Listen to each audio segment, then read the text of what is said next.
Hey, what's going on, ladies and gentlemen? My name is Rayge, and we are back today to break down Marvel Strike Force's newest blog post now that it's been fully released, and we actually have confirmation on a lot of things coming into the game that's already been previewed in the data mines. But as per usual, it's always unclear when these data mines get added into the game, when these events and future activities do happen. So the blog essentially confirms it. But guys, we've been seeing this in the recent weeks. Remember, I pointed out that there was going to be some sort of multiversal milestone for Franklin Richards charts. Well, now we got the confirmation, guys. So great news is that Franklin Richards free-to-play event is going to be coming week here, and it's going to be massive for those of you that are working on shards. If you haven't already, bought shards from the Intel or Antimatter store, now there's going to be free shards available, and super easy because it's one of those global milestones that we can take advantage of.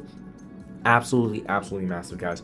We also got some other announcements, but again, I'll just go through everything that's been confirmed. But just be on the lookout for Franklin Richards shards, as he's going to be the most important character, especially if you guys have been like myself capitalizing on this new arena meta. They have been phenomenal, especially if you have Professor Xavier. And to be honest, this is the most I've ever been consistent actually in the top 5 in arena. It's been an absolute joke. So just been raking in those power cores day in and day out. Having said that, Franklin Richards is also going to be appearing in the next Strike Pass. So as you can see, we're wrapping up Mr. Fantastic here with just a few more remaining, so that he's also going to be added in that as well. So it's going to be a great opportunity here to rack up some extra things. Now, I want to point this out real quickly, guys. Remember, this U32 tournament was added into the data mines weeks ago. So we finally have the confirmation now that this was in fact correct, but it was very interesting that they added this a few weeks back, even before the announcement of the Broken King events even going live. So now we do have the full rules and everything being added. So definitely something to take advantage of, guys, in the meantime for that.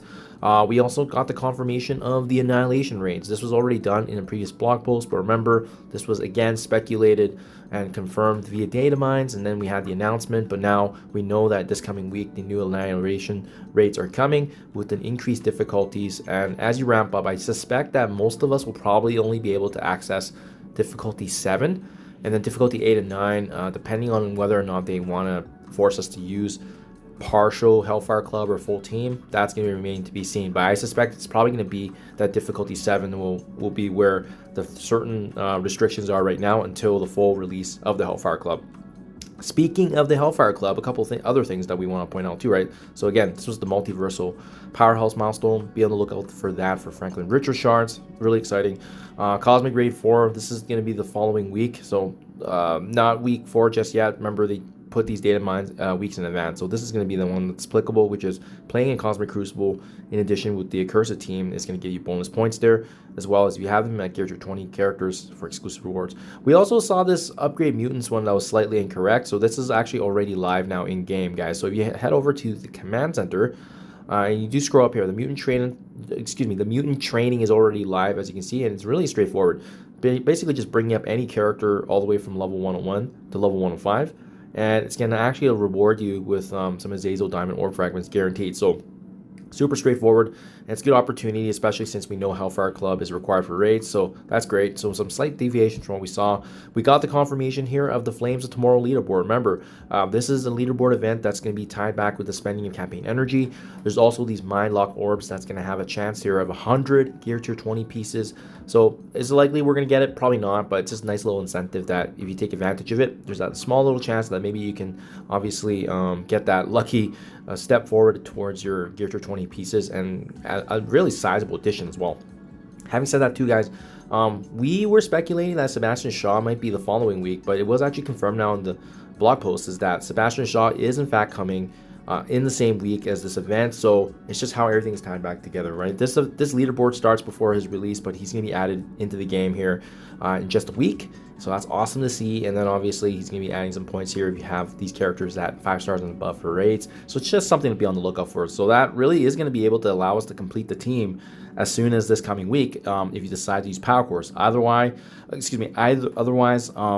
it's just going to be through normal means, which is them getting added into the Antimatter store and purchasing their shards like that over time, or at least until their Strike Pass, Battle Pass editions, and then following that, obviously their actual notable additions into the game free to play. And what was not announced, guys, now, which is the beautiful thing about these blogs, is that whatever was not confirmed gives us some pretty good hypothesis and assumptions that it's probably going to be the following week. So we didn't see any mention of this Gear Tier 20 Dash event. Remember, this is kind of like similar to what's going on with the Save the World, is that you just spend a little bit of campaign energy and then you log in daily. That's going to get you points there. So more for cash grab, I think, just for those that are spending, get a little bit of extra value add. But what was not announced as well was the Hellfire Danger Room. For this, as you can see, featuring the Hellfire Club respective members, as well as the Hellfire Dimension event. So these two are not in the blog post, which suggests that, you know, going forward, this is probably going to be the week after. And again, they like to include a week or two of information for us to prepare ahead. But again, I love how we get some of these confirmed, and then the data mines always give us a little bit of insight and preview before it comes live, guys. But yeah, super excited. Definitely looking forward to more shards of Franklin Richard. I've been buying his shards in the antimatter, but I probably will stop now, because now that we got the confirmation of this multiversal event, it's going to allow me to get him to the 5-star mark, and I'll just slowly accumulate more shards of him via Strike Pass, via antimatter, so forth, guys. So there you guys have it. That is the blog in a nutshell. Let me know what you think in comments below. Are you guys best preparing as well for the upcoming leaderboard? How do you feel about everything right now in the game? Do let me know in the comments below. Thank you for your time as always, and I'll catch you guys in the next one.